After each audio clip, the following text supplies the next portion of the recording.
So hi everyone, I hope आप सब ठीक होंगे और ये हमारा बहुत ही ऑसम एंड ब्यूटीफुल सा प्लेटफॉर्म बायोलॉजी केक फॉर्म। तो बेसिकली आज का जो हमारा वीडियो रहने वाला है that is about sexual reproduction flowering plants का। मैं एक वीडियो डाल चुका हूँ जिसमें मैंने कुछ क्वेश्चंस प्रैक्टिस कराया था।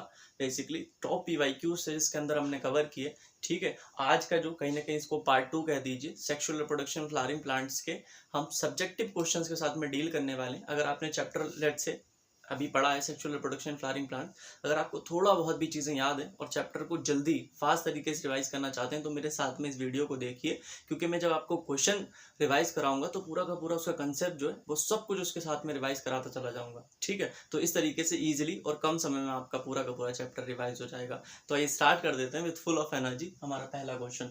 सो फर्स्ट क्वेश्चन हम यहाँ पर अपना पढ़ते हैं। Name the organic material exine and intine of an angiosperm pollen grain are made up of. Basically कह रहे हैं पॉलन ग्रेन की दो हमारी क्या होती है, लेयर होती है, एक एक्साइन होती है, दूसरी एंटाइन होती है। मैं अभी पॉलन ग्रेन का आपको स्ट्रक्चर बनाकर दिखाऊंगा वो किस चीज की बनी होती है, किस मटेरियल की बनी होती है। ठीक है, exine explain the role of exine. तो बेसिकली कह रहे हैं कि इसके बाद में एक्साइन का जो रोल है उस चीज को डिफाइन कर देना। तो बेसिकली होता क्या है, इस तरीके से हमारा पॉलन ग्रेन होता है। एक यहाँ पर एक बड़ी जो सेल होती है दैट इज वेजिटेटिव सेल, जिसका हमारा न्यूक्लियस इरेगुलर शेप होता है। दूसरा हमारा जनरेटिव सेल होता है, इस तरीके से छोटा सेल होता है। ठीक है, तो ये कहीं ना कहीं प्लाज्मा मेम्ब्रेन हो जाएगी वेजिटेटिव सेल की।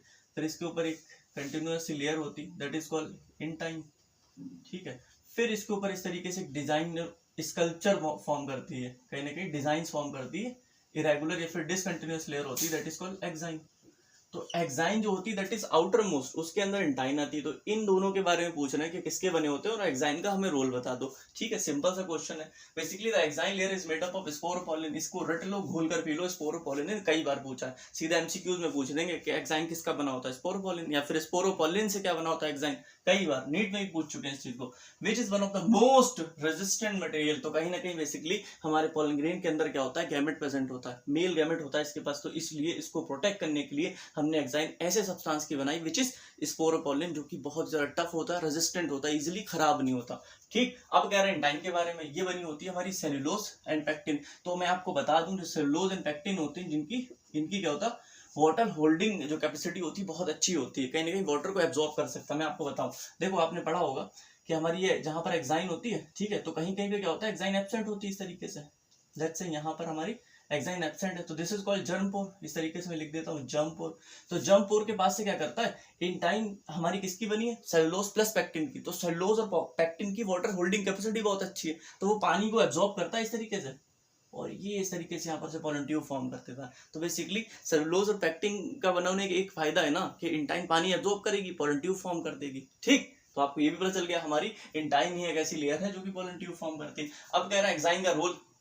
तो exine provide protection to male gametes. कहीं ना कहीं यहाँ पर जनरेटिव सेल के पास मेल गैमेट्स होते हैं, तो इसको प्रोटेक्शन कौन देता है, हमारी एक्साइन देती है। This provide resistance to high temperature, strong acid, alkali and degrading enzyme. तो बेसिकली मैंने आपको बताया था एक्साइन जो होती है one of the most resistant material. तो कहीं ना कहीं हाई टेम्परेचर हो जाए, स्ट्रॉन्ग एसिड या फिर एल्कली यानी कि बेस, या फिर डिग्रेडिंग एंजाइम, कोई चीज भी आ जाए, इसको डिग्रेड नहीं कर पाती, इसको खराब नहीं। इसका फायदा हमारे मेल गैमेट्स जो है वो सुरक्षित हैं, आगे जाकर फर्टिलाइजेशन कर पाएंगे इजिली। तो ये फर्स्ट क्वेश्चन हमारा। सो क्वेश्चन नंबर सेकंड यहाँ पर हमारा है, गाइनोशियम ऑफ फ्लावर में बी एपोकार्पस और सिंकार्पस। ठीक है, कह रहे हैं गाइनोशियम जो है हमारा उसमें सिंकार्पस या फिर एपोकार्पस कंडीशन दिख सकती है। Explain with the help of example each. तो बेसिकली हमारा गाइनोशियम क्या होता है, एक वर्ल होता है। वर्ल का मतलब गुच्छा ऑफ क्या, कार्पल। फीमेल रिप्रोडक्टिव ऑर्गन क्या होता है हमारा, दैट इज कार्पल या फिर पिस्टल कहते हैं। तो उसका पूरा का पूरा वर्ल, उसका पूरा का पूरा गुच्छा इज कॉल्ड गाइनोशियम।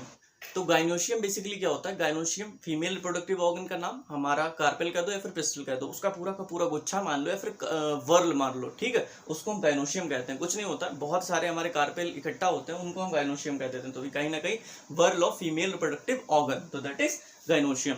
एंड्रोशियम तो हम इस्तेमाल करते हैं मेल रिप्रोडक्टिव ऑर्गन का जो वर्ल होता है गुच्छा, दैट इज स्टेमन।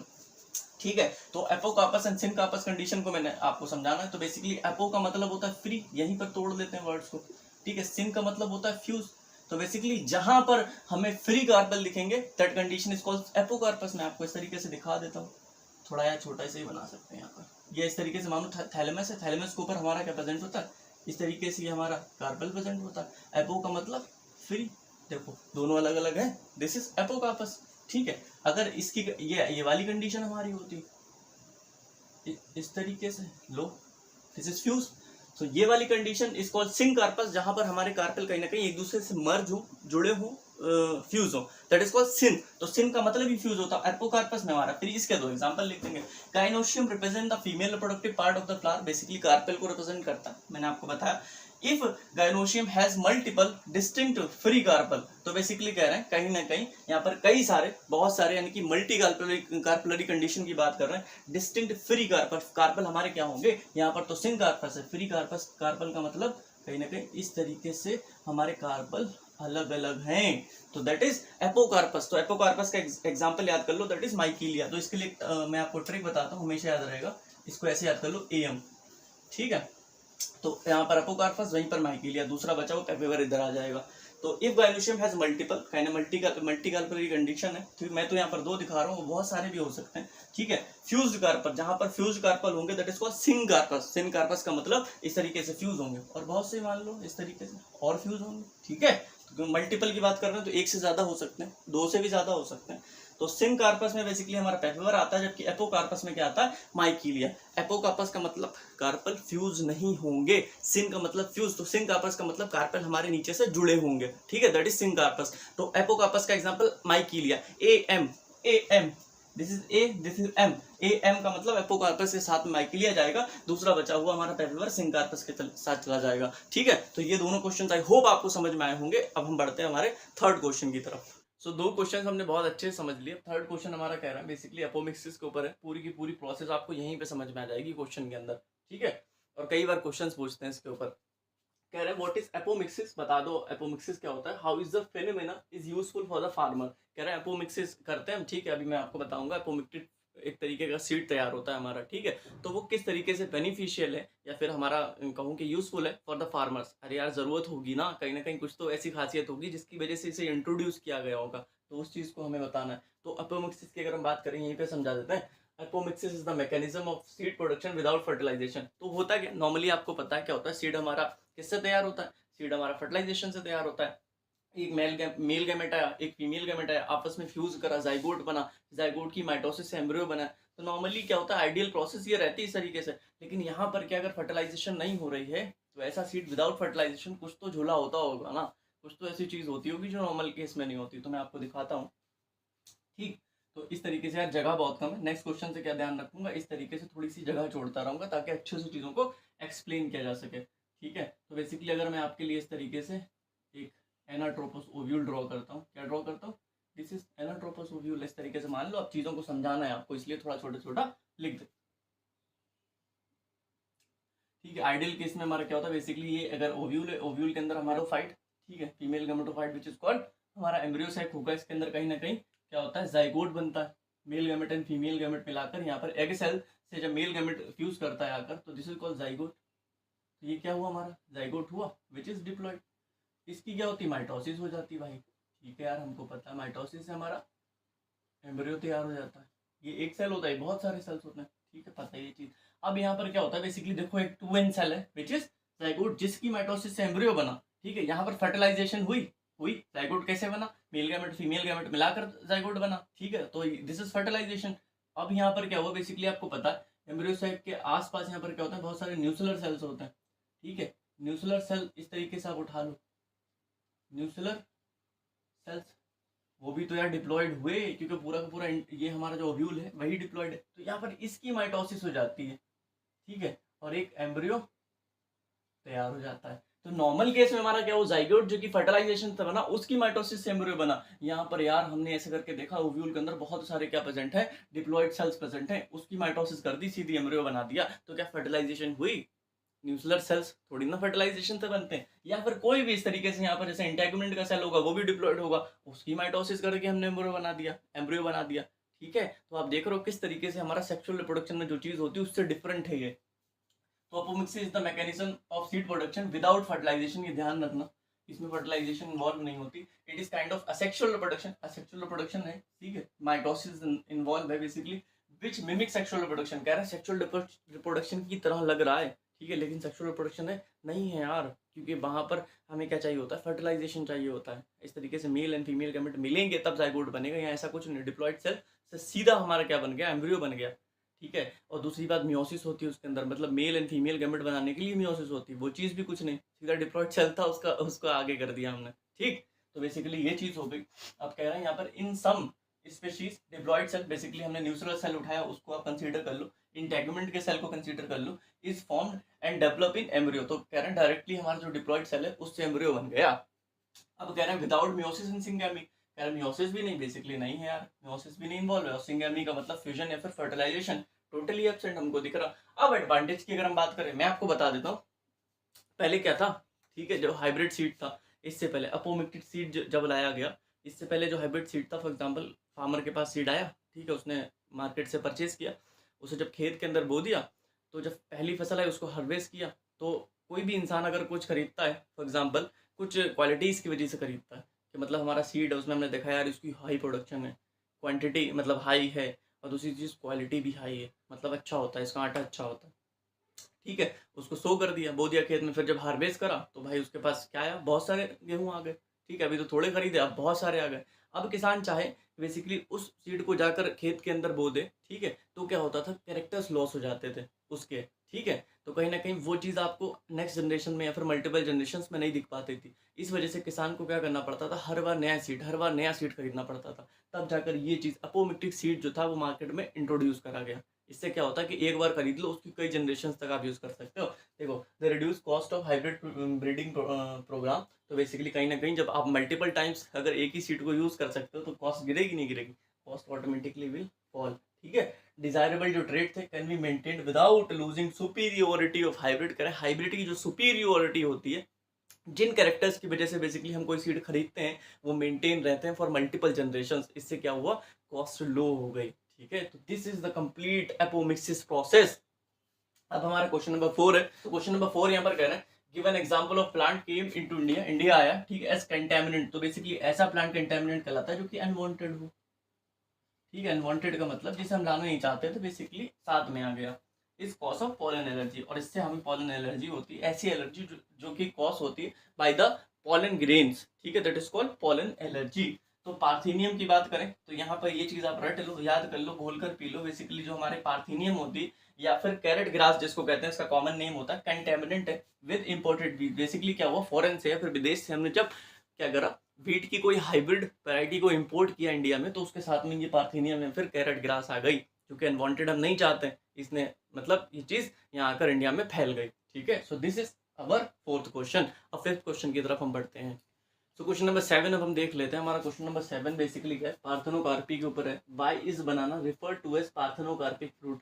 तो कह रहा है बनाना को पार्थेनोकार्पिक फ्रूट क्यों कह रहे हैं। बेसिकली पार्थेनोकार्पिक एक कैटेगरी होती है फ्रूट्स की, जो कि ट्रू फ्रूट्स के अंदर नहीं आती। यहाँ पर क्या होता है, हमारे सीडलेस फ्रूट्स होते हैं, सीडलेस फ्रूट होते हैं, विदाउट फर्टिलाइजेशन बनता है, ठीक है। नॉर्मली हमारा क्या होता है, इस तरीके से स्टाइल होता है। इस बार मैंने यहाँ पर ये थोड़ी सी जगह इसलिए छोड़ी क्योंकि समझाने में बार बार मुझे दिक्कत हो रही थी। दिस इज ओवरी, ठीक है, नीचे वाला, और यहाँ पर कहीं ना कहीं ओव्यूल लगा होता है।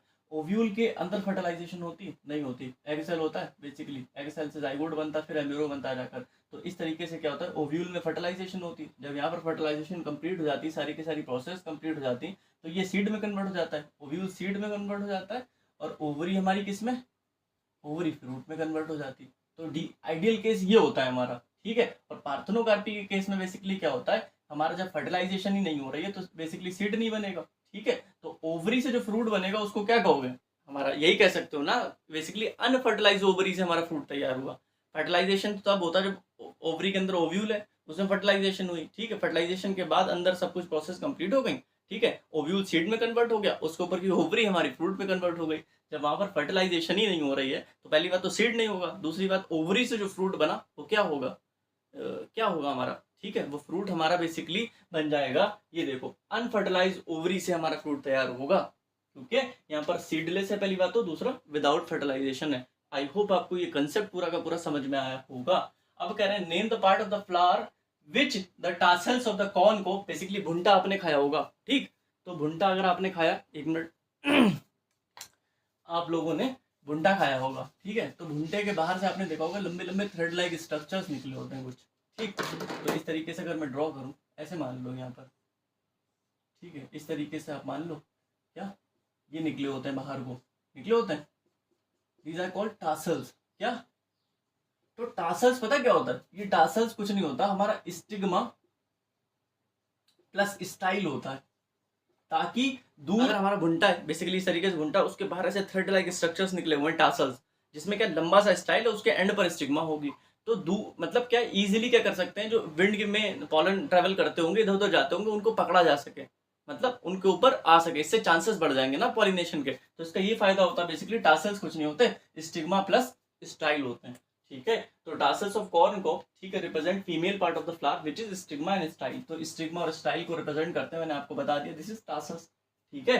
तो basically draw a well labelled, ठीक है, वेल तो नहीं लिखा, लेबल डायग्राम ऑफ एलएस, ठीक है, लॉन्गिट्यूडिनल सेक्शन की बात कर रहे हैं यहाँ पर, ऑफ मोनोकॉट सीड मेज, तो मेज की बात कर रहे हैं, this is given in sexual reproduction flowering plant, and में दे रखा है हमारा क्या, दिस इज मोनोकॉट सीड दे रखा है, क्योंकि हमारा मेज जो होता है वो मोनोकॉट होता है। तो मैं आपको पूरा का पूरा ये समझाता हूँ, उससे पहले कुछ चीजें समझा देता हूँ यार। ये एम्ब्रियो वाला जो पार्ट होता है इसका, ये नीचे वाला इसको समझ लो एक बार, इसको मैं आपको डाइकॉट शीट से समझाता हूँ, फिर ऑटोमेटिकली यहाँ पर, क्योंकि बहुत सी चीजें नहीं दे रखी होती, अगर मैं आपको इस तरीके से समझाऊँ एक बार में आपको चीजें समझ में आ जाएंगी, एक बार में, बस थोड़ा सा टाइम दे दो मुझको, ठीक है।